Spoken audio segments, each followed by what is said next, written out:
बिस्मिल्लाहिर्रहमानिर्रहीम। अस्सलाम वालेकुम वरहमतुल्लाहि वबरकातुहू। अज़ीज़ तलबा, उम्मीद है खैरियत से होंगे। जमात दहम federal board national book foundation की गज़ल नंबर 2 जिगर मुराद आबादी की आपके सामने इसकी तशरीह हाजिर है।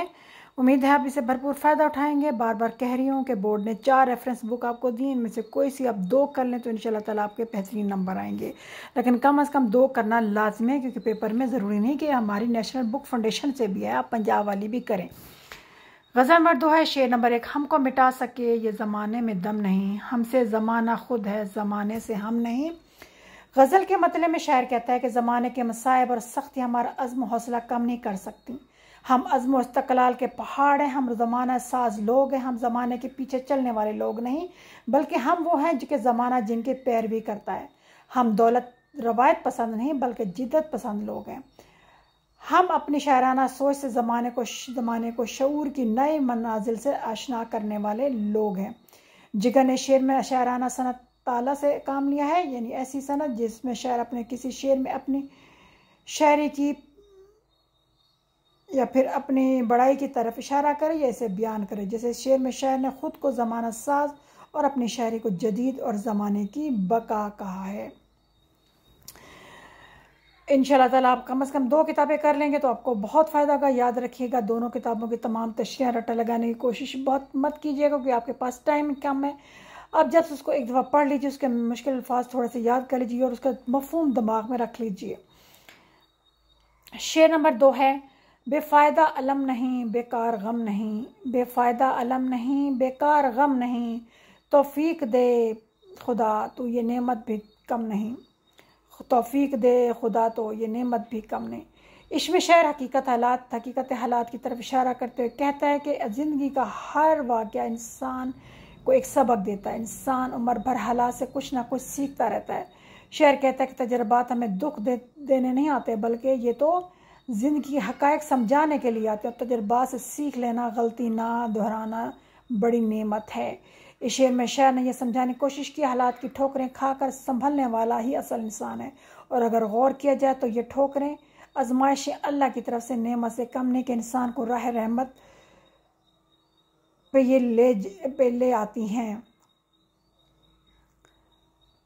तो इस शेर को भी अच्छी तरह पढ़ लीजिए। इसका मफहूम तकरीबन आप जो है ना 2 दफ़ा शेर इसकी तशरीह पढ़ेंगे तो आप इसको मफहूम के तौर पर इसको दिमाग में रख लीजिएगा, तो इंशाल्लाह ताला आपके, क्योंकि देखें बेटा 4 नज़में एक किताब की हैं, 4 दूसरी किताब की, 8 नज़में किताब की, 8 दूसरी, तो सबको करना बहुत मुश्किल है।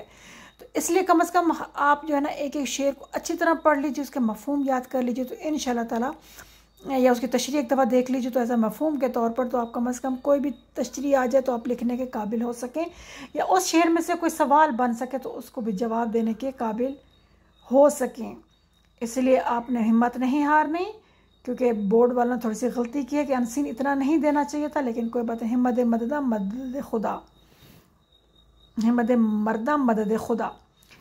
नेक्स्ट शेर है शेर नंबर 3। मेरी ज़बां पे शिकवा अहले सितम नहीं, मुझको जगा दिया यही एहसान कम नहीं।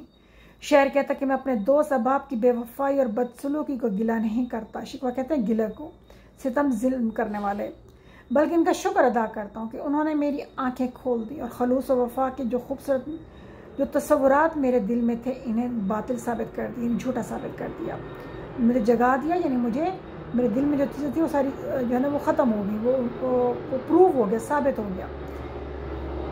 शायर ज़माना शनास और हकीकत पसंद है। वो कहता है कि मुझे अहले सितम यानी मेरे साथ बेवफाई करने वालों से कोई शिकायत नहीं है, बल्कि मैं तो उनका एहसान मानूँ जिनकी नेकी, और मानता हूँ कि उनकी बेवफाई कम अज़ कम मुझे राह रास्त पर तो ले आई।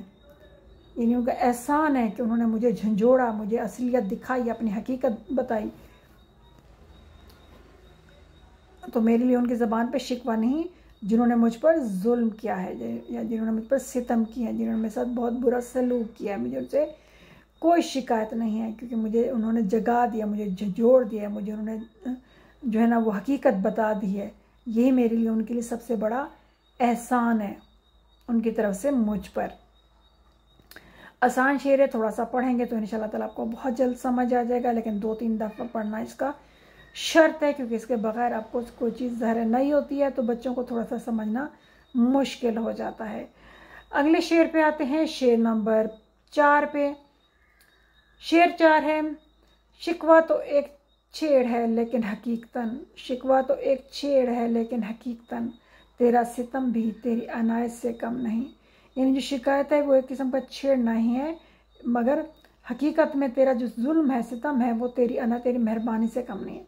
शेर महबूब को जुल्म सितम पर ज़ाहिर शिकायत करता है, मगर दिल में नहायत सरूर है, मसरूर है, खुश है कि एक तो शिकायत के बहाने महबूब से हम कलाम भी हो जाता है, और दूसरा ये कि महबूब की जफा से भी एक ताल्लुक़ बाहमी कायम तो है, एक रिश्ता बरकरार है, अगरचे जफा का है। शायर आशिक के जुल्म को भी इसकी मेहरबानी गर्दानता है और कहता है अगर महबूब आशिकों को बुरा भला कह रहा है तो फिर यह आशिक के लिए किसी नेमत से कम नहीं।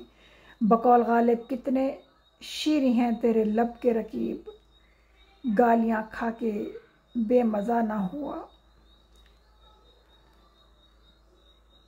देखने में तो वो शिकायत कर रहा है कि शिकवा मेरे लिए जो है ना किसी छेड़ से कम नहीं है, बस तुम्हें तंग करने के लिए, ताकि किसी बहाने से तुम से बात कर सको, इसलिए मैं शिकायत करता हूँ। हकीकत में तो जो तेरी जो बेवफाई है या तेरा जो जुल्म है वो तेरी अनायत तेरी मेहरबानी से कुछ कम नहीं है। आखिर शेर पे आते हैं, जल्दी से इसको भी देख लीजिए, और अगर चैनल पे नया है तो इसे सब्सक्राइब कर दीजिए और लाइक और शेयर भी कर दीजिए ताकि सबका फ़ायदा हो। मर्गे जिगर पे क्यों तेरी आँखें अश्करेज़, एक सान्या सही मगर इतना अहम नहीं। मक्ता के शेर में अपनी आजिज़ी व कमज़ोरी का इजहार करते हुए शायर कहता है कि महबूब ने उम्र भर सितम ढाए हैं, यानी वादा खिलाफ़ी और बेवफाई की, और जब इसके नतीजे में मेरी मौत वाक़या होगी तो इसकी आंखें पुरनम है। शायर से महबूब का ये हाल भी देखा नहीं जा रहा, क्योंकि वो तो इसे हर हाल में खुश देखना चाहता है।